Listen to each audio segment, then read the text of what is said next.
लखनऊ में सीएम योगी आदित्यनाथ ने की समीक्षा बैठक। नगरीय विकास के विकास कार्यों की समीक्षा। योगी ने दिए आवश्यक दिशा निर्देश।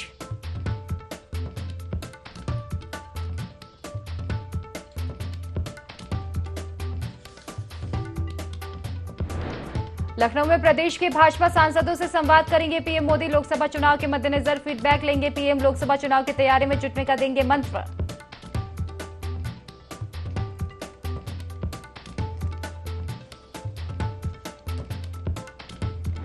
मुजफ्फरनगर में आजवा समाज पार्टी के जिला उपाध्यक्ष लोकेश गौतम ने खाया जहर। पार्टी पद से हटाए जाने को लेकर खाया जहर। जिला अध्यक्ष और उपाध्यक्ष के बीच हुआ था विवाद। जिला उपाध्यक्ष लोकेश अस्पताल में भर्ती।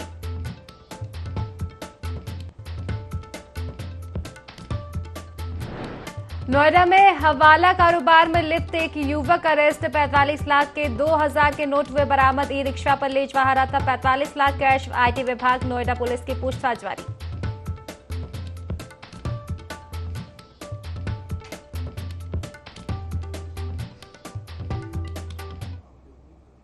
नमस्कार, IND 24 देख रहे हैं आप और मैं हूं आपके साथ खुशी व्यास। चलिए रुक करेंगे खास खबरों का। लखनऊ से आपको बता दें जहां मुख्यमंत्री योगी आदित्यनाथ ने समीक्षा बैठक की है। आपको बता दें कि नगरीय विकास के विकास कार्यों की समीक्षा उन्होंने की। मुख्यमंत्री योगी ने आवश्यक दिशा निर्देश इस दरमियान दिए। आपको बता दें कि हर मंडलीय मुख्यालय पर अब भव्य कन्वेंशन सेंटर बनाए जाएंगे। सीएम योगी ने प्रस्ताव को तैयार करने के भी निर्देश दिए हैं। हर व्यक्तियों को सम्मान से जीने का हक है, ऐसा सीएम योगी ने कहा। वहीं कहा कि तेज करे मलिन बस्तियों के पुनरुद्धार का कार्य भी तेज किया जाए और इसी के साथ ग्रीन बेल्ट पर कॉलोनी को ना बसाया जाए। महायोजना में इनको शामिल किया जाए। नए टाउनशिप विकास के लिए GIS में बड़े प्रस्ताव मिले हैं, ऐसा उन्होंने कहा है। तो देखिए, मुख्यमंत्री योगी आदित्यनाथ ने समीक्षा बैठक की है। नगरीय विकास के विकास कार्यों की समीक्षा की गई है। इस दरमियान विस्तार से जानकारी लेंगे ब्यूरो चीफ विनय मिश्रा हमारे साथ फोन लाइन पर जुड़ चुके हैं। विनय, मुख्यमंत्री योगी आदित्यनाथ ने समीक्षा बैठक की है, किन किन मुद्दों पर चर्चा हुई बैठक में? बिल्कुल, यहाँ बता दूं कि सीएम योगी ने जो है समीक्षा बैठक की है नगर के विकास कार्य को लेकर के।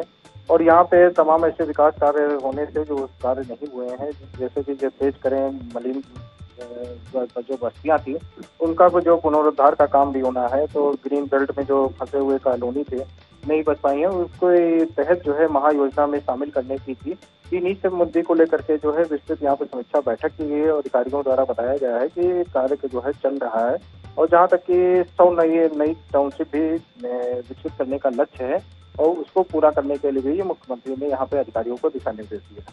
फिलहाल आप बने रहिए हमारे साथ, कुछ और भी जानकारी हम आपसे लेंगे। बनाए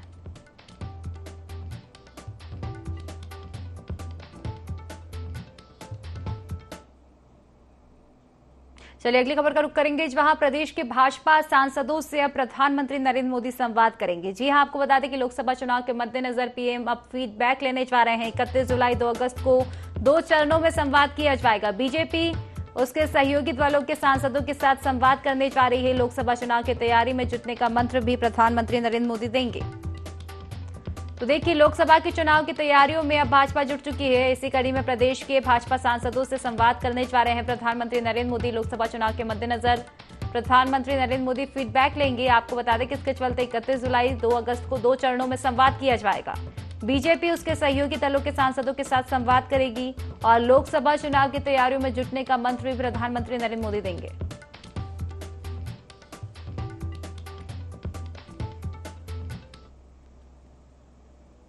चलिए अब बड़ी खबर आपको मुजफ्फरनगर से बता दें जहां आजाद समाज पार्टी के नेता ने जहर खा लिया है। जी हां, आपको बता दें कि मुजफ्फरनगर जिला उपाध्यक्ष लोकेश गौतम जिन्होंने जहर खाया है। जिला अध्यक्ष पर उपाध्यक्ष से अभद्रता का आरोप भी लगाया गया है। पार्टी पद से हटाए जाने को लेकर उन्होंने जहर खाया। बताया जा रहा है कि जिला अध्यक्ष उपाध्यक्ष के बीच विवाद हुआ था और जिला उपाध्यक्ष लोकेश अस्पताल में फिलहाल भर्ती है, उनका इलाज जारी है।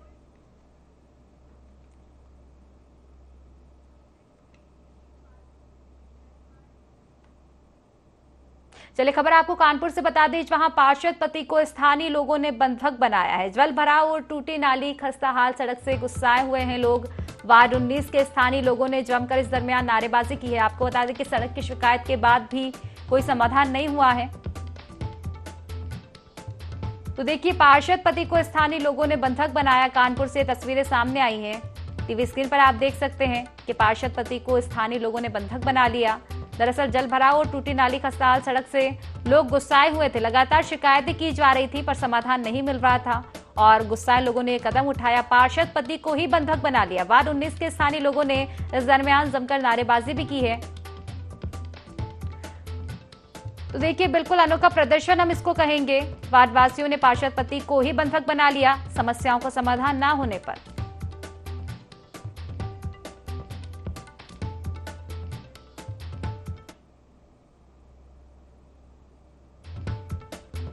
तो देखिए, जल भराव और टूटी नाली खस्ताहाल सड़क से लगातार लोग गुस्साए हुए थे। कई बार शिकायतें की गई पर समाधान नहीं मिला। इसके बाद लोगों ने नया कदम उठाया, पार्षद पति को ही बंधक बना लिया गया।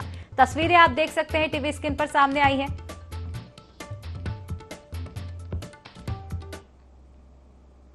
चलिए, खबर आपको नोएडा से बता दें, जहां हवाला कारोबार में लिप्त एक युवक अरेस्ट हुआ है। 45 लाख के 2000 के नोट भी बरामद किए गए हैं। आपको बता दें कि ई रिक्शा पर 45 लाख कैश ले जा रहा था युवक से 5 फर्जी आधार कार्ड बरामद किए गए हैं। आईटी विभाग नोएडा पुलिस की पूछताछ फिलहाल जारी है।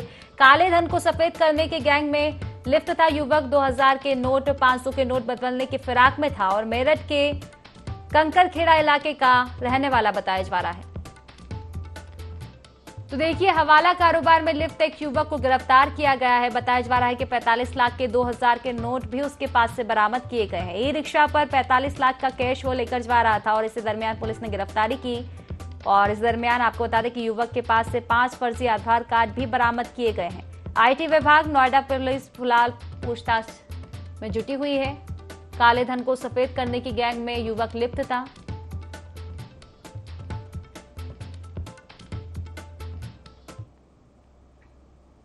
इसी के साथ अब खबरों में आगे बढ़ेंगे, जहां बाराबंकी के राजकीय संप्रेक्षण गृह एवं राजकीय विशेष गृह से एक नाबालिग कैदी फरार हो गई।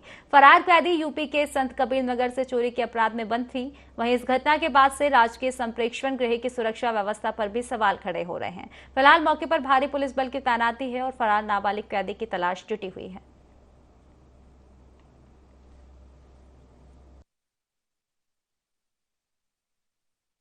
बालिका संप्रेक्षण गृह बाराबंकी में निरुद्ध थी। वो आज लगभग उसके 2:30 बजे भागने की सूचना प्राप्त हुई, जो कर्मचारियों के द्वारा बताया गया। उसी के संबंध में मैंने और एसपी साहब ने यहाँ पे आज स्पॉट इंस्पेक्शन भी अभी किया है। जो इसके लिए पुलिस जगह जगह कार्रवाई कर रही है, बरामदगी के प्रयास किए जा रहे हैं। यहाँ पर हमने एसडीएम और सीओ की जॉइंट इंस्पेक्शन जॉइंट इंक्वायरी गठित कर रखी है। जॉइंट इंक्वायरी में सबके बयान दर्ज किए जा रहे हैं। जिस भी कर्मचारी की शिथिलता पाई जाएगी, जिसकी वजह से ये घटना घटित हुई है, उसका उत्तरदायित्व निर्धारित किया जाएगा और कार्रवाई की जाएगी। झांसी कानपुर हाईवे पर तेज रफ्तार का कहर एक बार फिर देखने को मिला है। जानकारी के मुताबिक एक 4 पहिया वाहन ने पैदल जा रही 7 महिलाओं को जोरदार टक्कर मार दी। वहीं कार रोकने की जगह चालक कार को भगाता हुआ ले गया। इसके कारण महिलाएं कई मीटर तक घसीटती चली गई।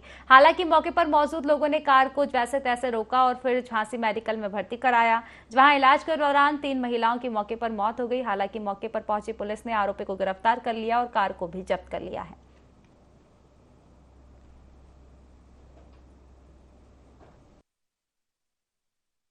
थाना क्षेत्र में आज बुलारा गांव के सामने हाईवे पे एक स्विफ्ट डिजायर गाड़ी ने खेत से काम करके लौट रही महिलाओं को बहुत तेजी से आते हुए उसने टक्कर मारी, जिससे मौके पे 7 महिलाएं घायल हुई थी, जिनको पीआरबी और एम्बुलेंस के माध्यम से मेडिकल कॉलेज में भर्ती कराया गया था। इलाज के दौरान इनमें से 3 महिलाओं की मृत्यु हो गई और 4 का इलाज चल रहा है और इनको फिर बाद में ग्राम प्रधान व घर वालों ने प्राइवेट इलाज करा रहे हैं, जिनकी स्थिति ठीक लग रही है। साथ ही साथ जिस स्विफ्ट डिजायर से इनकी टक्कर मारी थी, उसको पुलिस ने कब्जे में ले लिया है। फतेहपुर जिले से मानवता को शर्मसार कर देने वाला मामला सामने आया है, जहां घर के बाहर बैठे एक महिला को पड़ोसियों ने अगवा कर उसके साथ गैंगरेप की घटना को अंजाम दिया है। दरअसल गांव में बिजली गुल थी, इसी का फायदा उठाकर 3 आरोपी महिला को जबरन उठाकर ले गए और गांव से थोड़ी दूर जंगल में महिला के साथ सामूहिक दुष्कर्म किया। वहीं पड़ोसियों ने महिला की तलाश शुरू की तो वह बेहोशी की हालत में मिली। मौके पर पहुंची पुलिस ने महिला को अस्पताल में भर्ती कराया है। फिलहाल मामले की तहरीर पर आरोपियों के खिलाफ गैंगरेप का मुकदमा दर्ज कर लिया गया है। अंतर्गत होलीपुर ग्राम सगरा गांव में 25/26 जुलाई की रात में एक पीड़िता द्वारा सूचना दी गई कि उसके पूर्व परिचित 2 पड़ोसियों द्वारा उसे घर से 100 मीटर दूर ले जा करके उसके साथ दुष्कर्म किया। इस सूचना पर थाना किशनपुर में अभियोग पंजीकृत करके पीड़िता को चिकित्सीय परीक्षण हेतु जिला अस्पताल भेज दिया गया है और अभियुक्तों की गिरफ्तारी हेतु टीम बना दी गई है। शीघ्र गिरफ्तारी की जाएगी।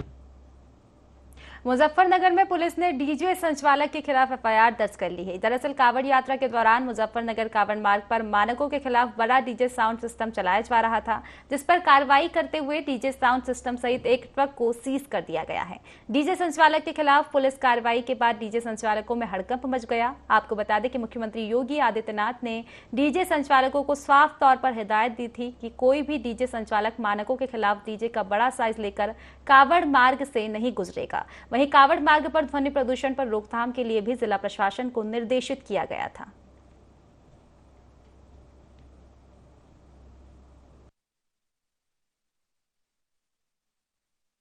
यात्रा के दौरान रामपुर तिराहे पर न्यू बालाजी डीजे द्वारा माननीय न्यायालय के आदेशों की अवमानना करते हुए एवं जो शासन द्वारा निर्धारित किए गए मानक हैं उससे बड़ा डीजे बनाया गया था और इस डीजे को रास्ते में रोककर लगभग 2-2.5 घंटे तक जाम की स्थिति उत्पन्न की गई थी, जिसके संबंध में थाना छपार पर मुकदमा अपराध संख्या 161/23 सुसंगत धाराओं में पंजीकृत किया गया है।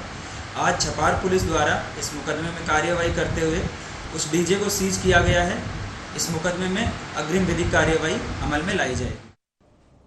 जनपद कानपुर देहात में एक बार फिर जिम्मेदारों की अनदेखी बड़े हादसे को दावत देती नजर आ रही है, जहां जिम्मेदारों की अनदेखी के चलते एक निजी स्कूल के संचालक द्वारा बच्चों की जिंदगी के साथ खुलेआम खिलवाड़ किया जा रहा है। जर्जर और पुराने भवन में स्कूल संचालित हो रहा है, जिसके चलते बड़ा हादसा होने का डर है। वहीं शिकायत के बावजूद भी जिम्मेदार इस ओर ध्यान नहीं दे रहे हैं, जिसके चलते अब शिकायतकर्ता ने जिलाधिकारी से गुहार लगाई है। जिलाधिकारी ने मामले की जांच करवाकर कार्रवाई की बात कही है।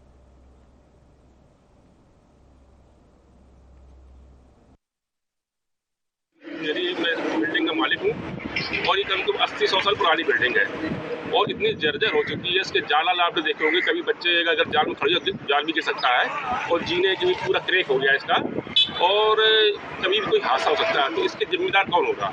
और मैंने काफ़ी अधिकारियों को एप्लीकेशन भी दी, लेकिन कोई कार्रवाई इसमें नहीं। वो तो बोलते हैं हमारा पैसा पहुँचता अधिकारियों के पास, मेरे पास कोई कार्रवाई नहीं होगी। कुछ नहीं कहा जा रहा है, कोई आया ही नहीं कोई जाँच करने। ये जानकारी मिली है और इसमें शीघ्र ही जो भी आवश्यक कार्रवाई होगी वो कराई जाएगी, क्योंकि जो भी बच्चों की जो सेफ्टी है वो हमारे लिए सबसे सर्वोपरि है। तो उसमें उसी हिसाब से अग्रिम कार्रवाई जांच करके करवाई जाएगी। आगरा में मुख्यमंत्री योगी आदित्यनाथ ने मेट्रो के हाई स्पीड ट्रायल का शुभारंभ किया, जो फरवरी 2024 में 6 किलोमीटर ट्रैक पर शुरू हो जाएगी। इस दौरान सीएम योगी ने कहा कि इससे आगरा के निवासियों और पर्यटकों को भी सुविधा होगी। दिल्ली मेरठ के बीच रैपिड रेल की सुविधा भी विकसित की जा रही है। यह कार्य पूरा होने पर दिल्ली मेरठ की दूरी मात्र 40 मिनट में तय की जा सकेगी।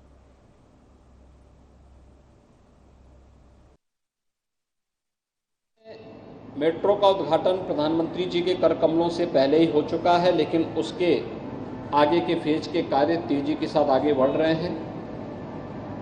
मुझे प्रसन्नता है कि पब्लिक ट्रांसपोर्ट की जो अत्याधुनिक सुविधा देशवासियों को प्रधानमंत्री जी के द्वारा दी जा रही है, एक तरफ मेट्रो से आगरा भी जोड़ने जा रहा है, वहीं रैपिड रेल की सुविधा भी दिल्ली मेरठ के बीच में तेजी से विकसित की जा रही है। दिल्ली मेरठ के बीच में रैपिड रेल के कार्य के पूरा होने के बाद इस दूरी को मात्र 40 मिनट में पूरी करने में मदद मिलेगी। Uttar Pradesh metro rail corporation के द्वारा समयबद्ध तरीके से अपने सारे कार्यों को मानक की गुणवत्ता को बनाए रखते हुए पूरा किया जा रहा है। सिद्धार्थनगर जिले में तेज रफ्तार का कहर रुकने का नाम नहीं ले रहा है। दरअसल तेज रफ्तार स्कॉर्पियो ने एक महिला साइकिल सवार को जोरदार टक्कर मार दी, जिसमें एक बच्चे की मौत हो गई और दूसरा गंभीर रूप से घायल हो गया। फिलहाल स्थानीय लोगों की मदद से घायल बच्चे को जिला अस्पताल में भर्ती कराया गया है।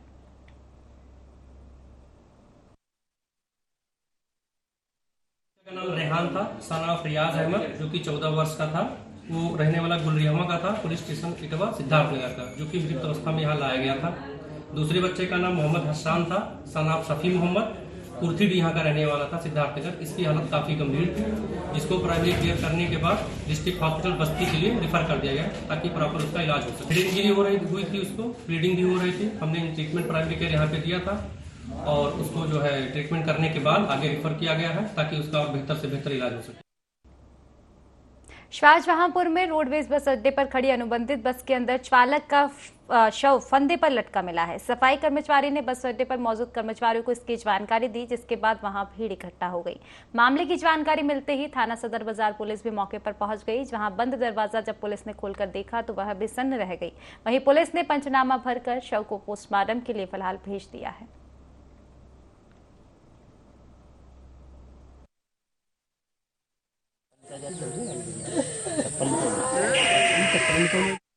अब जो मरा ना वो पोस्टमार्टम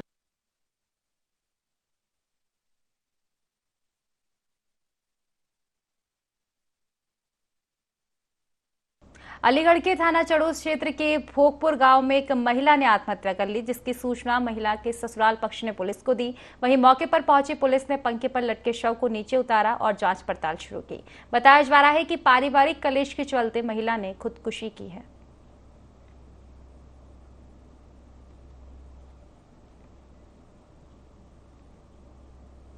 मुख्यमंत्री अभ्युदय योजना के तहत निःशुल्क प्रतियोगी परीक्षाओं की तैयारी के लिए चलने वाली कोचिंग की सभी तैयारियां पूरी कर ली गई है। बाराबंकी जिला समाज कल्याण अधिकारी एसपी सिंह ने बताया कि कमेटी गठित कर छात्रों का चयन भी किया जा चुका है।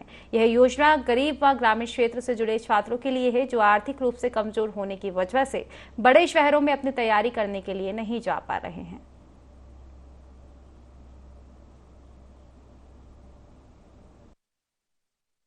जो संसाधनों के अभाव में बड़े शहरों में जा करके प्रतियोगी परीक्षाओं की तैयारी नहीं कर पाते थे, उसके लिए माननीय मुख्यमंत्री जी ने मुख्यमंत्री अभ्युदय योजना के नाम से 2017 में इस कोचिंग का प्रारंभ किया था।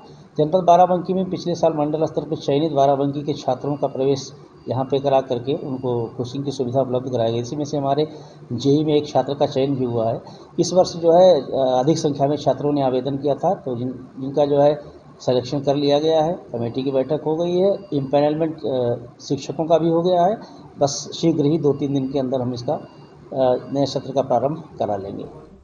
तो देखिए, निःशुल्क कोचिंग सेंटरों की अब शुरुआत की गई है। जल्द ही नया सत्र आरंभ होने वाला है। इसको लेकर अब छात्रों के भविष्य की ओर ध्यान दिया जा रहा है। आपको बता दें कि ये योजना उन लोगों के लिए काफी फायदेमंद होगी जो ग्रामीण क्षेत्र के हैं और जो बड़ी कोचिंगें नहीं कर पाते हैं।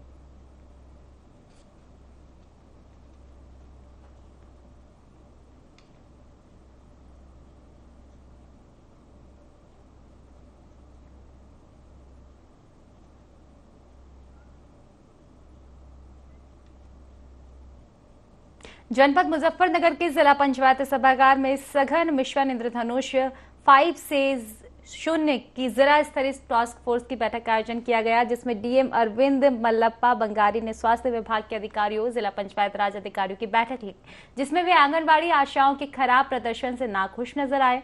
इसको लेकर डीएम ने सख्त कार्रवाई के निर्देश दिए हैं।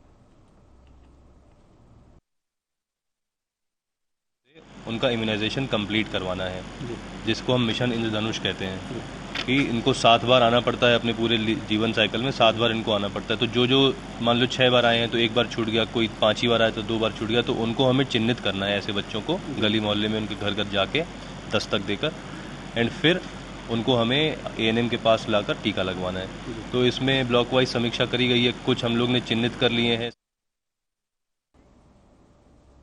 अयोध्या तपस्वी छावनी के जगत गुरु परमहंस आचार्य ने प्रधानमंत्री नरेंद्र मोदी को पोस्ट कार्ड लिखकर भारत को संवैधानिक रूप से हिंदू राष्ट्र घोषित करने की मांग की है। उन्होंने बताया कि विगत कई वर्षों से मैं भारत को हिंदू राष्ट्र घोषित करने के लिए प्रयासरत हूं। इसके पहले मैंने 16 दिन तक आमरण अनशन तक किया था। उस समय हमने समय मांगा गया था, तो हमने 6 नवंबर 2023 तक का समय दिया था। अगर 6 नवंबर 2023 तक भारत को संवैधानिक रूप से हिंदू राष्ट्र घोषित नहीं किया गया तो 7 नवंबर 2023 से तपस्वी छावनी में अन्न जल का परित्याग कर आमरण अनशन करने बैठेंगे।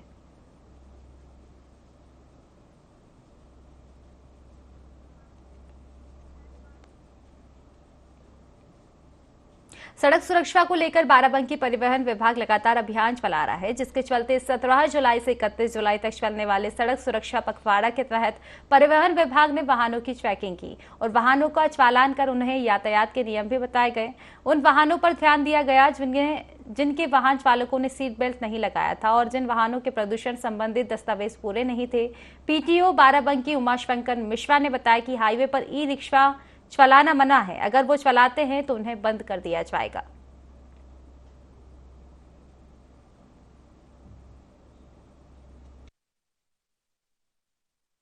सुरक्षा पखवाड़े के अंतर्गत 17 जुलाई से 31 जुलाई तक प्रतिदिन कुछ न कुछ कार्य किए जा रहे हैं सरकार द्वारा। तो इसमें आज का दिन प्रदूषण, जो वाहने प्रदूषण नहीं लगाए हैं, प्रदूषण उनका नहीं है, उनको चालान किए जा रहे हैं। और सीट बेल्ट नहीं लगाए हैं, चाहे स्कूल की गाड़ियां हों, चाहे प्राइवेट गाड़ियां हों, चाहे कमर्शियल गाड़ियां हों, ऐसी गाड़ियां जिनके HSRP नहीं लगी हैं उनका चालान किया जा रहा है। चाहे 4 व्हीलर हो चाहे 2 व्हीलर, HSRP कंपलसरी लगना चाहिए, नहीं होगा तो उनको चालान काटा जाता है। आवाज बेसिकली प्रदूषण के लिए किया गया, प्रदूषण प्रमाण पत्र जिन गाड़ियों का नहीं उनका चालान काटा जा रहा है। फिलहाल की खास खबरों में बस इतना ही। आप बने रहिए IND 24 के साथ। नमस्कार।